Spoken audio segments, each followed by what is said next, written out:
இந்த ஆட்சி வந்த பிறகுதான் பழனி தைப்பூசத்திற்கு சுமார் ஒரு நாளைக்கு 20,000 பக்தர்களுக்கு 10 நாட்களுக்கு 20 லட்சம் பக்தர்களுக்கு கட்டணம் இல்லாமல் அன்னதானம் வழங்கப்பட்டு வருகின்றது. இப்படி எண்ணற்ற திட்டங்களை பழனியினுடைய அருள்பெருமான் முருகனுக்கு கொண்டு வந்ததால் தான் இன்றைக்கு தைப்பூசத்திற்கு ஒரு நாளைக்கு 2 லட்சம் பக்தர்கள் வந்தால் கூட எந்த விதமான சிறு அசம்பாவிதம் நடைபெறாமல் தைப்பூசம் வெகுவாகவும் விமர்சையாகவும் நடந்து கொண்டிருக்கின்றன.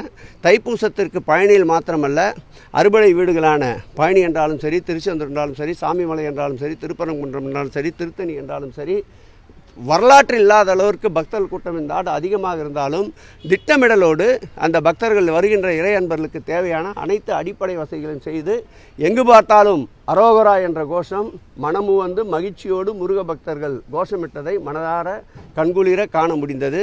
இந்த முறை நம்முடைய மருதமலையில் பார்த்தால் 5 லட்சம் பக்தர்கள் 24 மணி நேரத்தில் வருகை தந்திருக்கின்றார்கள். அங்கும் தேவையான அளவிற்கு போதிய அளவிற்கு பக்தர்களுடைய தேவைகளை நிறைவேற்றுகின்ற அளவிற்கு அடிப்படை வசதிகள் செய்து தரப்பட்டிருக்கின்றது. அது முடிஞ்சு போச்சு, ரொம்ப நாள் ஆச்சு. அது திருப்பி வேறு ஏதாவது பண்ணுவார், அப்போ சொல்லலாம்.